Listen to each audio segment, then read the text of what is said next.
हाय बच्चों, good morning. मैं हरे कृष्ण महतो, उत्क्रमित मध्य विद्यालय दुर्गापुर से। आज हम लोग पढ़ेंगे कक्षा 7 का गणित। पाठ का नाम है घातांक और घात। इसके पूर्व वीडियो में हम लोग प्रश्नावली 5.1 पढ़ चुके थे। आज हम लोग पढ़ेंगे प्रश्नावली 5.2। तो चलिए देखते हैं। इस प्रश्नावली को करने से पूर्व हमें कुछ सूत्र यानी कि फॉर्मूला को याद रखने की आवश्यकता है। तो चलिए बच्चों, हम लोग पहले सूत्र को एक बार पढ़ लेते हैं जो किस प्रकार का सूत्र हमको इसमें याद रखने की आवश्यकता है।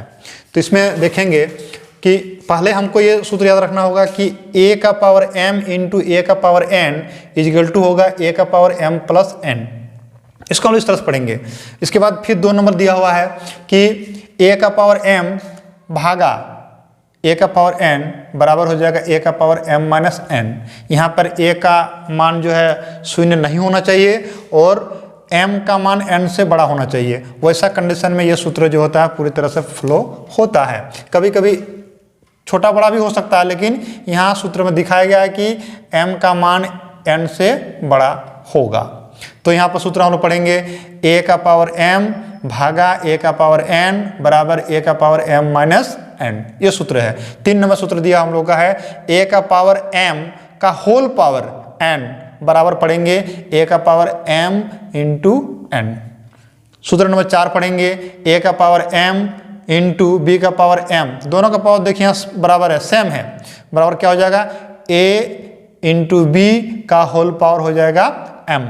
इस तरह का अगर यदि पावर बराबर रहे और इसका आधार जो है अगर अलग अलग रहता है तो दोनों को गुना करके लिखेंगे और पावर को कॉमन ले लेंगे, अर्थात ब्रैकेट के बाहर लिखेंगे। 5 नंबर कह रहा है a का पावर m भागा b का पावर m। यहाँ भी देखिए पावर बराबर है, चिन्ह यहाँ पर है भाग का, तो भाग माने बट्टा होता है। तो a का पावर m बट्टे b का पावर m। दोनों का पावर अगर सेम रहेगा तो क्या करेंगे, संख्या वही रहेगी, खाली पावर को हम लोग ऊपर कॉमन के रूप में लिखेंगे। तो क्या लिखे हम लोग यहाँ a बट्टे b का होल पावर m। यहाँ पर ख्याल रखना चाहिए कि a का मान शून्य नहीं होना चाहिए। वैसा कंडीशन में ये सूत्र लागू होता है। आगे सूत्र नंबर 6 कह रहा है a का पावर अगर शून्य रहे, 0 रहे, तो उसका मान जो होता है 1 होता है। यानी किसी भी संख्या का पावर अगर यदि शून्य है तो उसका मान हम लोग 1 लिखेंगे। 7 नंबर सूत्र कह रहा है कि -1 का पावर अगर सम संख्या होता है, जैसे 2, 4, 6, 8, 10, 12, इस तरह से सम संख्या में अगर होता है तो उसका मान जो होगा, जो भी संख्या होगा, उसका चिन्ह क्या हो जाएगा, धनात्मक हो जाएगा, अर्थात वो धनात्मक के रूप में लिखा जाएगा।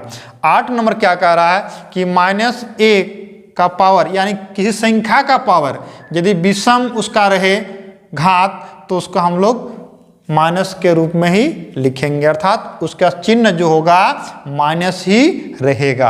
9 नंबर सूत्र क्या कह रहा है, a बट्टे a का पावर m। अगर इसको हम ऊपर लिखना चाहते हैं बराबर लाइन में तो क्या होगा, इसका चिन्ह जो है पावर का वो बदल जाएगा। तो क्या होगा, a का पावर माइनस m। इस तरह से मान के चलिए कहीं पर अगर ऐसा है कि a का पावर m, अगर इसको हम नीचे लिखना चाहते हैं तो इसका उल्टा हो जाएगा, a का पावर माइनस m। इस तरह से अगर कोई संख्या इस तरह लिखा रहता है, उसको अगर हम बट्टा के रूप में लिखना चाहते हैं अर्थात व्युत्क्रम के रूप में लिखना चाहते हैं तो उसका पावर क्या होगा, बदल जाएगा। तो किसी भी संख्या अगर यदि बट्टा के रूप में है और पावर में है, उसको अगर व्युत्क्रम करेंगे तो उसका पावर का जो चिन्ह होता है, घात का जो चिन्ह होता है, वो बदल जाता है। धनात्मक रहेगा तो ऋणात्मक, ऋणात्मक रहेगा तो धनात्मक। ठीक है, जैसे कि हम एक उदाहरण समझ सकते हैं कि मान लीजिए 3/4 है, इसका पावर अगर मान लीजिए -4 दिया हुआ, तो इस -4 को प्लस करने के लिए केवल इसका इस जो भिन्न है इसको खाली बदल देंगे, विपरीत कर देंगे, तो यह क्या होगा, चिन्ह इसका बदल जाएगा। तो इस तरह से ये सूत्र जो होता है प्रयोग होता है कि उसको चिन्ह बदलने के लिए हम लोग जो है केवल उसका अंश को हर की जगह, हर को अंश की जगह कर देंगे, तो ये चिन्ह धनात्मक रहेगा तो ऋणात्मक हो जाएगा, ऋणात्मक रहेगा तो धनात्मक होगा उसका पावर। तो बच्चों, ये सूत्र की मदद से हम लोग अब जो है अभ्यास को हम लोग करते हैं। तो 1 नंबर प्रश्न हम लोग थोड़ा एगो बना लेते हैं। 1 नंबर में एगो में दिया हुआ है कि घातांक के नियम का प्रयोग कर हल कीजिए और उत्तर को घातांक के रूप में लिखना है। जैसे यहाँ लिखा है 2 का पावर 3 गुना 2 का पावर 4 गुना 2 का पावर लिखा हुआ है 8। तो हमें यह समझना है कि आधार, ये जो है 2 मेरा आधार है और 3 इसका क्या है, घातांक है, ये घात का अंक है, 4 ये अंक है, ये भी घात का अंक है। तो हम लोगों ने यहाँ 1 नंबर सूत्र देखा कि a का पावर m गुना a का पावर n बराबर a का पावर m प्लस n।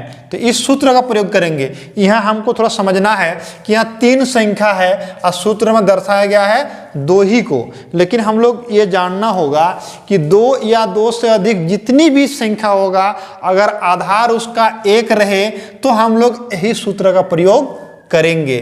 जैसे यहाँ लिखेंगे अब इसके बाद क्या कि तीनों का आधार बराबर रहे तो क्या करेंगे, a को लेंगे। जिस तरह यहाँ लिखा गया है कि 2 को a था तो आधार 1 ही को लिया गया है, तो हम भी यहाँ आधार 1 ले लिए। अब क्या किया गया है, पावर को जोड़ दिया गया है, तो हम लोग पावर को यहाँ करेक्ट करेंगे, जोड़ देंगे। तो इस तरह से हम लोग जोड़ दिए। अब इसका पावर को जोड़ते हैं तो कितना हो जाएगा, 3 और 4 7 और 8 15, 2 का पावर कितना होगा 15। तो हमको इस घातांक के रूप में ही लिखने के लिए कहा गया था। तो हम लोगों ने क्या किया, आधार को देखें, अगर सब बराबर है तो एगो लेंगे और बाकी जो पावर है उसका घातांक जो है उसको जोड़ दिए तो मेरा क्या होगा, परिणाम आ गया। तो इस तरह से हम लोग 1 नंबर में जो है कि विभिन्न नियमों का प्रयोग करके, ये जो नियम बताएं 10 तक, इन नियमों का प्रयोग करके हम लोग 1 नंबर प्रश्न को हल कर सकते हैं। आगे हम लोग देखते हैं 2 नंबर में कह रहा है कि घातांक के नियमों का प्रयोग करते हुए हल कीजिए और उत्तर को घातांक के रूप में लिखना है। पहले हमको हल करना, फिर हमको घातांक के रूप में भी लिखना है। जैसे हम लोग लिखते हैं यहाँ पर 2 का 2 नंबर को लिखा है 625 को हमको भाग देना है कितना से, 5 के पावर 4 से, 5 का घात 4 से। अब ऐसा कंडीशन में हम एक के पास पावर है, एक के पास पावर नहीं है, तो क्या करेंगे, इसका पहले हम लोग अभाज्य गुणनखंड निकाल लेंगे 625 का। ये हम दूसरी जगह भी कर सकते हैं या यहाँ भी कर सकते हैं। तो 5 है तो सबसे पहले हम लोग जानते हैं कि अभाज्य गुणनखंड का जो नियम है कि 2 से 3 से इस तरह करके आगे बढ़ते जाते हैं। तो 2 से तो जाने वाला है नहीं, 3 से भी जाने वाला है नहीं, अब जाने वाला किससे है, 5। तो 5 से हम लोग देते हैं तो कितना होगा, 5 एकम 5, 5 दूना 10, 5 पचे 25। फिर 5 से ले लेंगे तो कितना होगा, 5 दूना 10, 2 बचेगा 5 पचे 25। फिर 5 से ले लेंगे तो 5 पचे 25। फिर 5 से ले लेंगे तो 5 एकम 5। यानी हम लिख सकते हैं 625 के बदले कितना, 5 का पावर 4। ये हम लिख सकते हैं क्योंकि 4 को मेरा 5 आया, भागा यहाँ पर क्या आ गया, 5 का पावर 4। तो बच्चों अब हम लोग देख सकते हैं कि कौन नियम मेरा लागू होगा ना। इस जो 2 नंबर नियम है इसमें हम लोग काम कर सकते हैं। लिखा हुआ है कि a का पावर m भागा a का पावर n बराबर होता है a का पावर m माइनस n। तो हम लोग यहाँ लिख सकते हैं क्या कि 5, यानी कि इसका जो आधार है 1 ही को लिया गया है और पावर को घटाया गया है। तो इसमें 4 में 4 क्या करेंगे, घटाएंगे।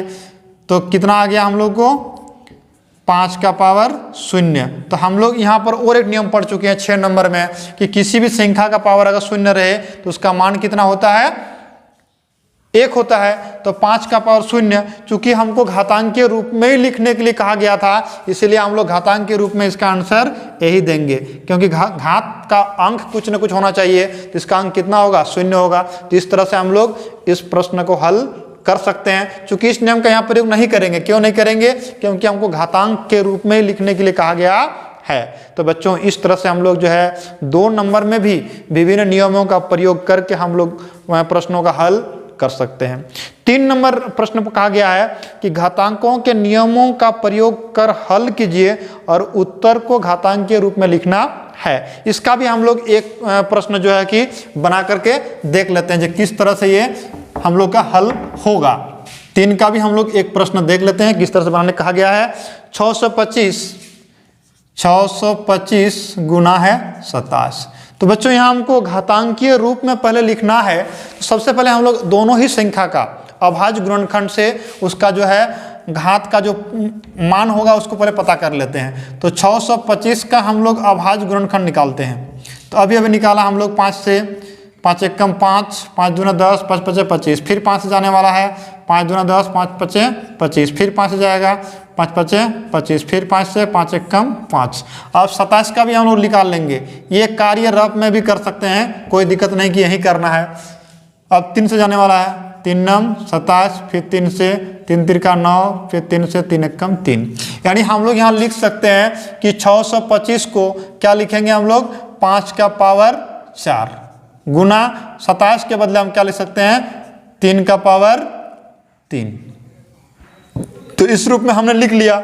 अब यहाँ पर हमको करना क्या है, जो प्रश्न कहा गया है कि घातांक के नियम का प्रयोग करके हमको हल करना है और फिर घातांक के रूप में इसको लिखना है। अब देख रहे हैं हमारे पास कि दोनों का पावर जो है अलग अलग है, इसका पावर 4 है, इसका पावर 3 है। तो यहाँ हम इससे अधिक आगे और कुछ नहीं कर सकते हैं, यानी यही इसका क्या होगा, अभीष्ट परिणाम होगा। इसका अगर हल देखेंगे तो क्या होगा, 5 का पावर 4 गुना 3 का पावर 3। तो ये जो है हमारा घातांकीय रूप में लिखा गया। अगर पावर भी अगर सेम रहता तो हम इसमें से कोई नियम का प्रयोग कर लेते हैं। तो पावर भी अलग अलग है और इसका आधार भी अलग अलग है, तो ऐसा कंडीशन में हम इसी जगह इसको स्टॉप करेंगे और यही इसका उत्तर होगा।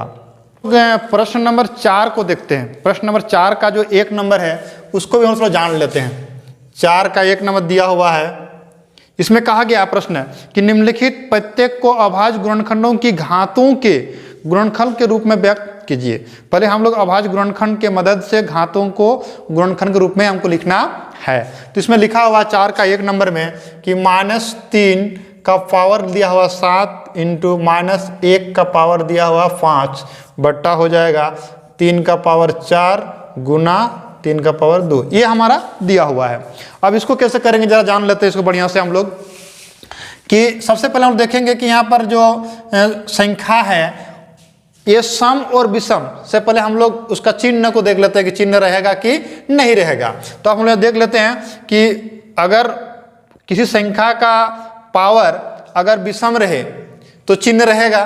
तो यहाँ भी विषम है और यहाँ भी विषम है, यानी दोनों का चिन्ह जो है माइनस रह ही जाएगा। तो हम लोग यहाँ क्या देख पाएंगे कि 3 का पावर 7 गुना 1 का पावर कितनों ही क्यों ना रहे उसका मान जो होता है 1 ही होता है। तो ये विषम है इसीलिए ये -1 ही रह जाएगा। बट यहाँ सूत्र में आ जाएगा हमारा कि a का पावर m इंटू a का पावर m। तो क्या होगा, a का पावर m प्लस n जुट जाएगा। माइनस को माइनस से गुना करने क्या होगा, प्लस हो जाएगा। तो 7 बट यहाँ 3 का पावर कितना हो जाएगा, 6। अब यहाँ बच्चों हम लोग ये 2 तरह से कर सकते हैं। इसको अलग अलग करके भी कर सकते हैं, या तो हम इसको अलग कर देंगे, 3 का पावर 6 अलग कर दिए और 3 का पावर 1 अलग कर दिए। नीचे में मेरा 3 का पावर 6 है। ऐसे भी कर सकते हैं कि जितना पावर नीचे है उतना पावर उसको अलग कर दिए, बाकी जो पावर है उसको अलग करके रख देंगे। तो इस पर क्या होगा कि सेम पावर वाला कट जाएगा, बचेगा कितना, 3 का पावर 1 बराबर कितना 3। इसका आंसर हो गया। अगर ऐसा नहीं तो आप 3 को 7 बार लिखें, फिर 3 को नीचे 6 बार लिखें, फिर दोनों क्या होगा, विभाजित हो जाएगा, शेष में 3 बचेगा, वो आपका होगा उत्तर। तो बच्चों इस तरह से हम लोग जो है प्रश्न वाली 5.2 का चारों प्रश्न आसानी से कर सकते हैं। आप लोग करेंगे। और ये वीडियो कैसा लगा लाइक कमेंट में जरूर बताएंगे। सभी को धन्यवाद।